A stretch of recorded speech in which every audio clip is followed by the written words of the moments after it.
The top stories for the hour. Prime Minister Abiy expressed gratitude for China's multifaceted support for Ethiopia.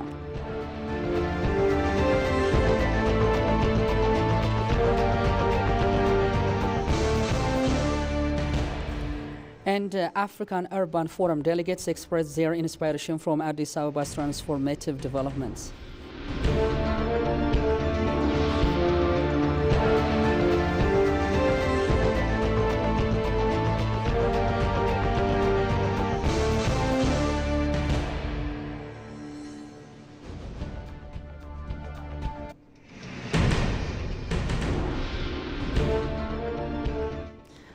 Greetings, ladies and gentlemen. You're watching ABC World, the voice of Pan-Africanism from the capital, Addis Ababa. Do stay tuned. I'll see you back.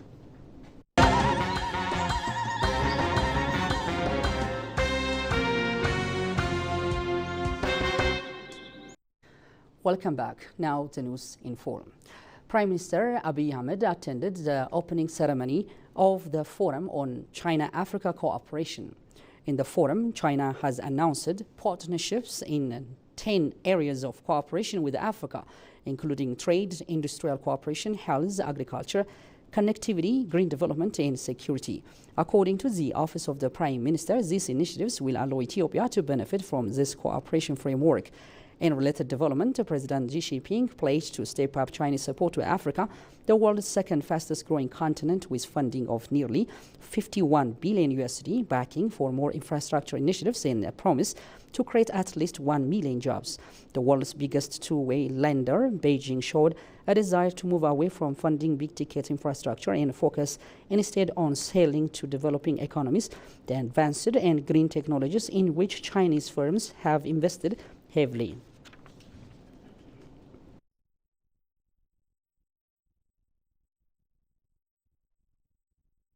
In another news from China, Prime Minister Abiy Ahmed met with Chinese President Xi Jinping during the Forum on China-Africa Cooperation Summit in Beijing. Prime Minister Abiy expressed gratitude for China's multifaceted support for Ethiopia's economy and social development, particularly in sectors such as agriculture, manufacturing, tourism, and telecommunications. He underscored Ethiopia's commitment to FOCAC as a key platform for Africa's modernization and global representation. President Xi Jinping praised the strong Ethio-China relations, describing them as an exemplary partnership between China and Africa. He reaffirmed China's commitment to expanding cooperation, particularly in building a rail sea transport network in East Africa and enhancing Belt and Road initiatives in Ethiopia. Xi also expressed China's willingness to strengthen cooperation with global platforms like the United Nations and BRICS to promote international fairness. Both leaders focused on deepening the all-weather strategic partnership between Ethiopia and China, underscoring the need for closer coordination to achieve further progress. Prime Minister Abiy Ahmed visits to China centered on fostering bilateral ties and participating in discussions aimed at advancing Africa-China cooperation through FOCAC.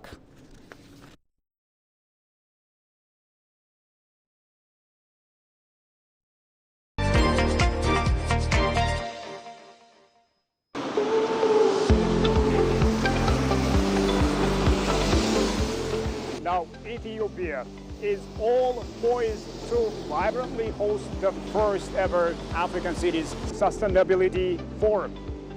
And this forum is being held under the theme of Sustainable Urbanization for Africa's Transformation Agenda 2063.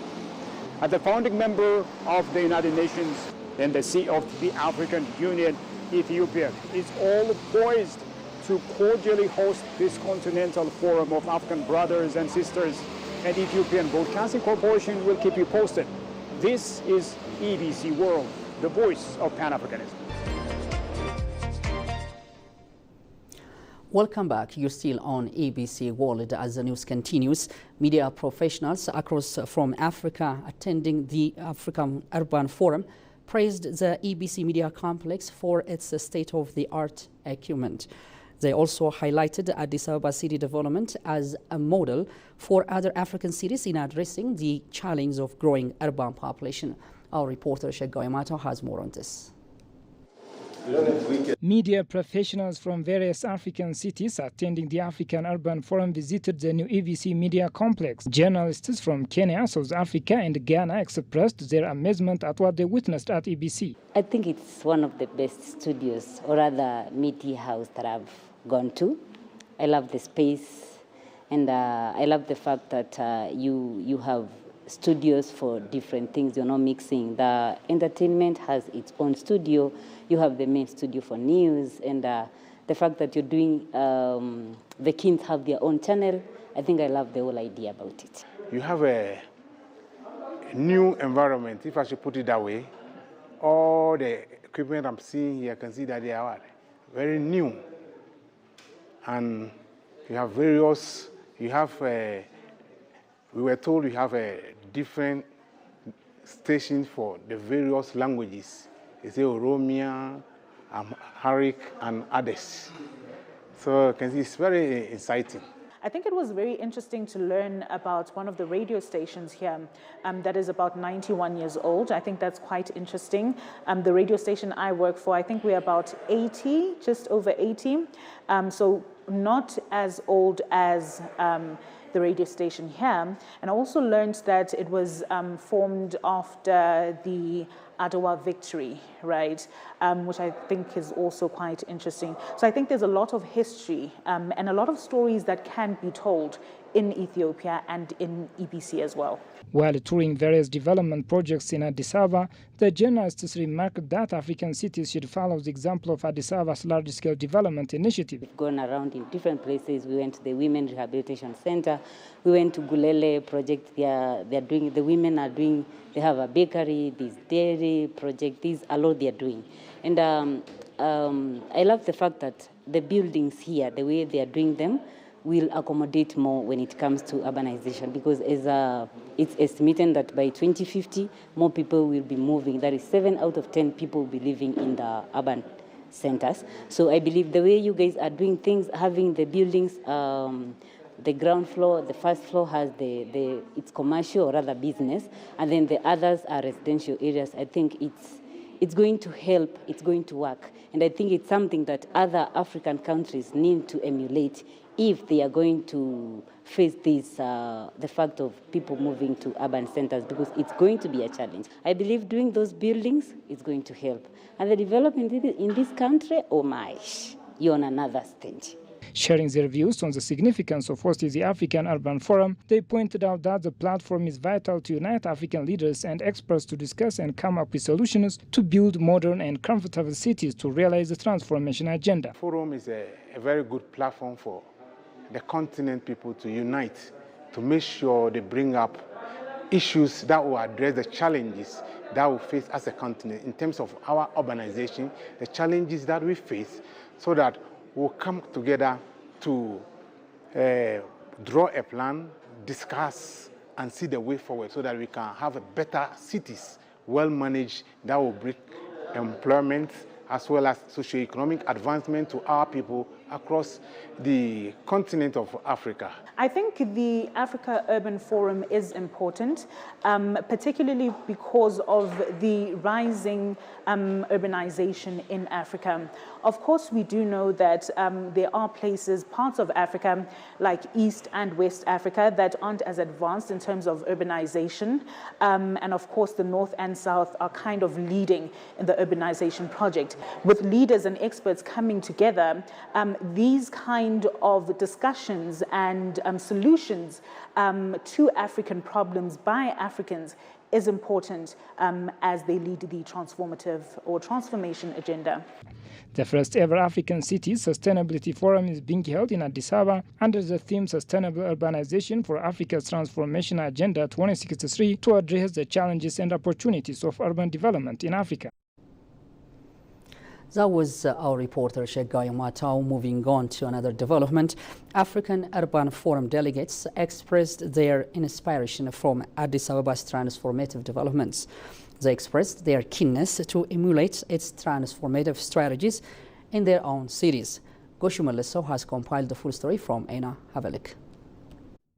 The first African Urban Forum, a 3-day event, officially kicked off on Wednesday in Addis Ababa, featuring high-ranking officials from across the continent. Langel Dilamini, Chief Executive Officer of Manzini Municipality in Eswatini, told Ethiopian news agency that Addis Ababa is making significant progress in various areas. This progress includes the Corridor Development Project, which aims to enhance the city's image and meet international smart city standards.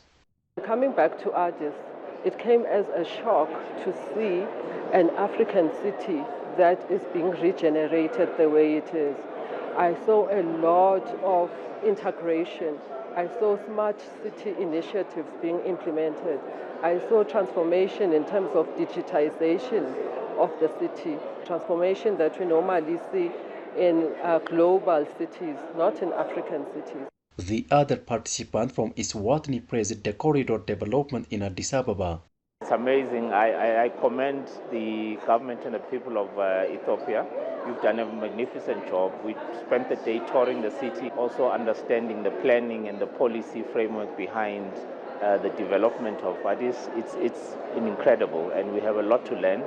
John Dagbo, who came from Ghana, for his part said the development projects of Addis Ababa city are transforming the capital's landscape into a more efficient, accessible and reliable environment. Yeah, I think that is a very good one. I hope to learn a lot from how they are able to get funding for some of the mega projects they are doing, the wedding gardens and all the Arts and Science Museum.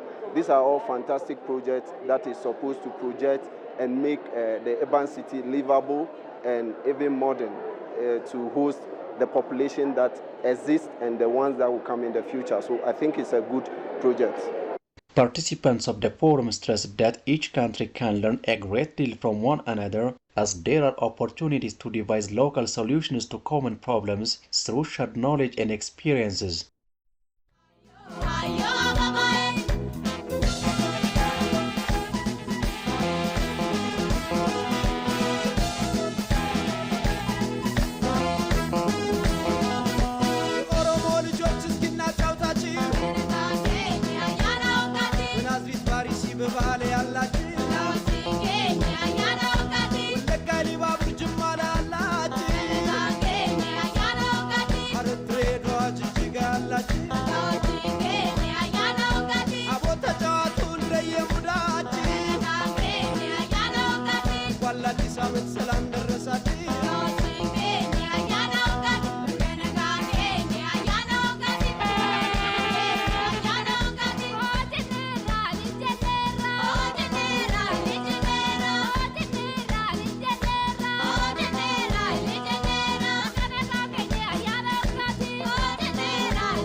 That was a beautiful color of Ethiopian practices in the country. And now in our final segment, the Ethiopian government's robust reforms in recent years have significantly boosted the manufacturing sector, according to Minister of Industry Melaku Alabel.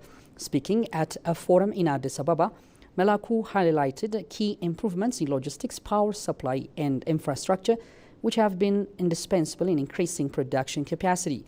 He also noted the impact of the national movement made in Ethiopia, which has further energized the sector, resulting in annual growth rate of 10.1% over the past 6 years. The forum, which gathered industrial park stakeholders, focused on identifying opportunities and addressing emerging challenges in the sector. IPDC CEO Fissa Yitagasu also addressed the forum, noting that 85% of the industrial park space are now operational, with local investors contributing 51% of that engagement. Fissa outlined a vision for the next decade, aiming to transform the industrial parks into special economic zones that incorporates additional services like trade and logistics, which would support urbanization and stimulate further economic development.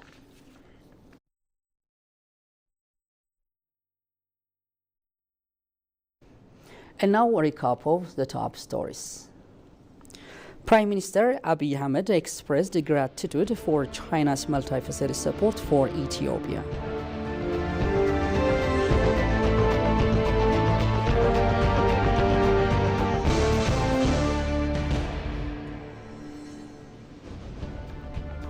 And Africa Urban Forum delegates expressed their inspiration from Addis Ababa's transformative developments.